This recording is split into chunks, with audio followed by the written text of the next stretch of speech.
Selamun Aleyküm ve Rahmetullahi Və Şəmal. aleykumussalam.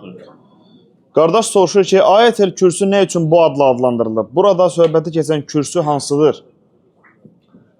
Ayət-i Kürsü Bəqərə surəsinin 255-ci ayəsidir və bu ayənin belə adlanmasına səbəb orada وَسِعَ كُرْسِيُّهُ السَّمَاوَاتِ وَالْأَرْضِ وَلَا يَؤُودُهُ حِفْظُهُمَا وَهُوَ الْعَلِيُّ الْعَظِيمُ. Yəni وَسِعَ كُرْسِيُّهُ السَّمَاوَاتِ وَالْأَرْضِ. Yəni onun kürsüsü göyləri və yeri əhatə etmişdir.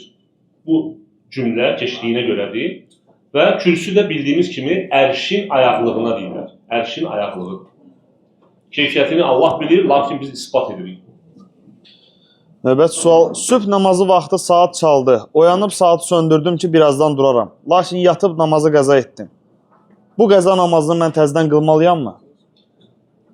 Demək, qardaşlar, bir şey qeyd edeyim. Ümumiyyətlə,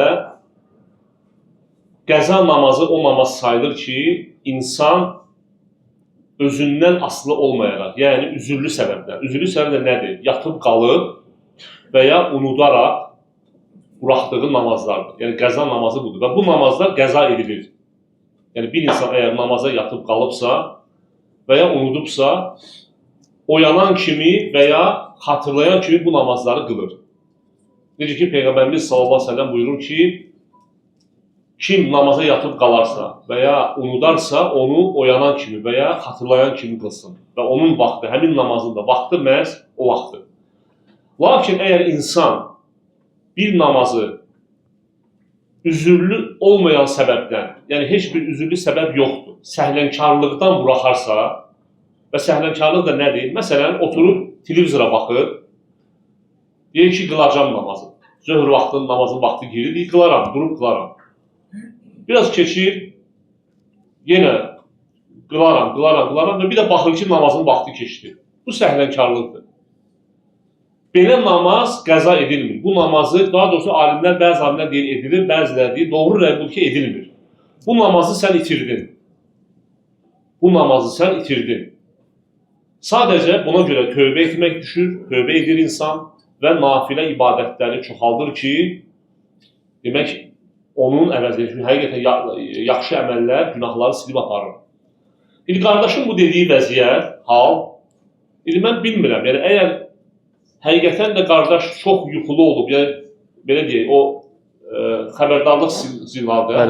Əgər onu söndürdüyü yadına gəlmirsə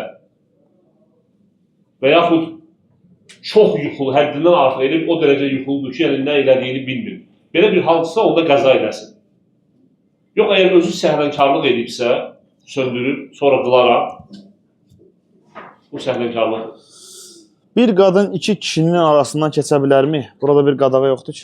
Belə bir qadağan yoxdur. Bir qadın iki kişinin arasında keçə bilərmi? Bu xurafatdır. Bizim cəmaatın içində bəzi qadınlar buna inanır ki, iki kişinin arasından keçəndə şərə düşürsən və s. Yəni, onda belədirsə, onda yollarda, şəhərin küçələrində, metroda, oradan keçən qadınlar hamısı istər-istəməz hansısa iki kişinin arasından keçmiş olur. Yəni, hamısı gələk şərə düşsün. Yəni, bunlar hamısı xurafatdır. Bunlara belə şeylərə inanmaq lazım deyil. Xeyir də, şər də Allahdandır. Əgər belə bir şey olsaydı, onda dinimiz bizə bildirərdi ki, iki kişinin arasından, məsələn, qadın keçməsi qadağan və s. Bir günaha görə tövbə edib, and içmişəm ki, bir daha etməyəcəm. Və bunu dəfələrlə etmişəm və dəfələrlə də andımı pozmuşam. Bu halda mən bir dəfə, yəni 3 gün oruç tutmalıyım, yoxsa hər pozduğum anda görə tutmalıyım? Əgər hər dəfə ayrı-ayrı and içibsə, hər birinə görə kəffarə verməlidir. Hər birinə görə ayrı-ayrı kəffarə verməlidir. Bəzi qardaşlara, əksər vaxtda bazılara dedikdə ki, xavarizlərdən uzaq durun, deyirlər ki, biz onlarla dini söhbət etmirik. Sual budur ki, ümumən bütün bidət əhlindən, xüsusən də xavarizlərdən uzaq durmaq dedikdə, sələf alimləri nəyi qəsd edir? Bidət əhlindən, bidət əhlinin dəvətçilərindən, həmçinin o bidət əhli ki, o xavariclər ki, onlara nəsihət olundu və onlar qəbul etmədi. Çünki xavariclər müxtəlifdir, həmçinin insan, ola bilər ki, qohumudur, məsələn. qohumudur və ya bir yerdə işləyirlər. Və bildi ki, bu insan xavaric əqidəsidir, xavaric əqidəsindədir. Həmin insana ilk növbədə tövsiyə, nəsihət edir. Nəsihət edir ona. Əgər nəsihəti qəbul etmədisə, həmin insanla əlaqələri kəsmək lazımdır. Əlaqələri kəsmək nə nəzərdə tutulur? Salam vermirsən, bir yerdə oturmursan, bayramda təbrikləşmirsən, ümumən onunla yollarını ayırırsan. Çünki, qardaşlar, biz təcrübə ilə də görmüşük ki, nə qədər belə qardaşlar olub ki, mən onlarla ancaq dini söhbət eləmirəm, sadəcə başqa söhbətlər edirəm, iş görürəm, onlarla işləyirəm, sonda indi bu dəqiqə xavariclərdən birlikdədirlər. Və dinimiz də qadağan edir. Sözsüz ki, nəsihətdən sonra, yəni nəsihət elədiyin qohumundur, tanışındır, nəsihət gördün ki, bildin ki, bunda bu fikirlər var. Başladan o fikirlərdən onu çəkindirməyə, onu nəsihət eləməyə, tövsiyə eləməyə. Əgər gördün ki, yox, inatkarlıq edir, yenə də ondan uzaqlaşırsan. Və bunun da faydası nədir? İlk növbədə ona ibrət olar. İbrət olar ki, sən, məsələn, onunla qohum idin, qohumsan, yaxınsan, şərikisən və birdən-birə ondan ayrılmaq istəyirsən, bəlkə bundan bu neyniyər? İbrət alar. Və həmçində sən onun fitnəsinə düşmürsən. Şübhə sala bilməsin sənə. Xüsusən də əgər insan zəifdirsə, yəni elmi o qədər də çatmırsa, o insan dərhal eləməlidir, onlardan çəkinməlidir. Yəni, bu şeydə səhlənkarlıq etmək olmaz. Çünki dini qorumaq çox önəmlidir. Dini qorumaq ən önəmlidir. Digər maddiyyatlardan da və yaxud dünyəvi işlərdən çox önəmlidir. Siz dərsdə kiçik bir əməllə cənnətin qazanılmalı mümkün olduğunu dediniz. Bəzən elə olur ki, bir insan böyük bir əməl edir, o qədər yəni, bu əməli böyüdür ki, hətta bu özünə ləqəb götürür. Məsələn, Həci xanım. Bu doğrudurmu? Demək, qardaşlar, ümumiyyətlə, birinci bunu deyim ki, düzdür, biz, əlhəmdülillah, cənnəti qazanmaq üçün kiçik əməlləri də edirik, böyük əməlləri də edirik. Lakin əməllərin çoxluğu, əməllərin böyüklüyü heç kimi aldatmasın. Çünki bu əməlin qəbul olub-olmamasını sən hələ bilmirsən. Və biz sahabələrin həyatına baxsaq, görərik ki, onlar heç vaxt özlərindən razı qalmırlar. Nə qədər böyük əməllər etsə belə, nə qədər böyük əməl sahibləri olsalar belə, yenə də özlərini kiçik sayıblar. Hətta Ömər ibn Xattab radiyallahu anhu fikir verir. Huzeyfə ibn Yəmənə xəbər göndərir ki, Peyğəmbərimiz sallallahu əleyhi və səlləm məni münafiqlərin sırasında adımı çəkdi, yoxsa yox. Baxmayaraq ki, Peyğəmbərimiz sallallahu əleyhi və səlləm onu cənnətlə müjdələmişdi. Həmçinin sahabələrdən eləsi var, deyirdi ki, əgər desələr ki, hamı cənnətə girir, bir nəfərdən başqa mən fikirləşərəm ki, o bir nəfər mənəm.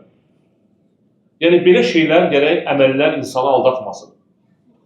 İnsan əməl etdikdən sonra Allahdan istəməlidir ki, ümid eləməlidir ki, Allah onun əməlini qəbul etsin.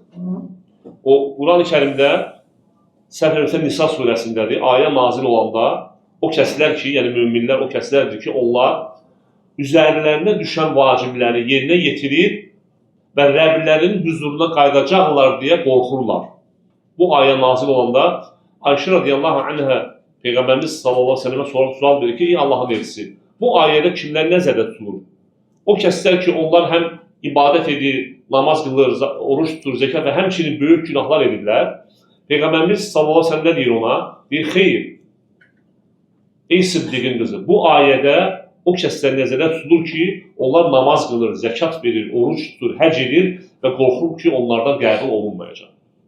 Ona görə də belə şeylər insan, xüsusən də həci, məsəl üçün adı demək, həcə gedibsə, bu riyaya gətirib çıxarda bilər, insan əməlinin puç olmasına gətirib çıxara bilər və heç bir sahabələrdən, tabinlərdən, istər böyük alimlərdən heç biri özünə hacı ləqəbi seçməyib.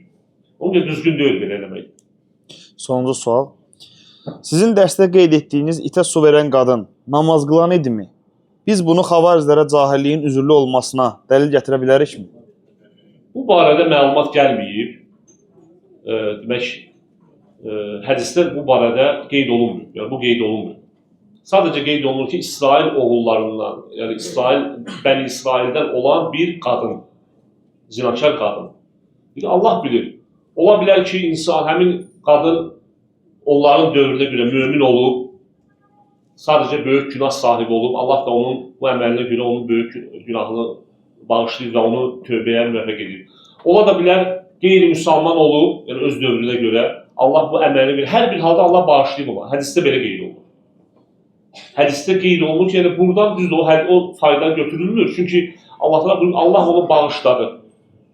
Yəni, istər namazqan olsun, olmasın, mümin, qeyri-mümin, bizə çatan, hədisdə çatan budur ki, Allah onu bağışlayıb. Bu qədər.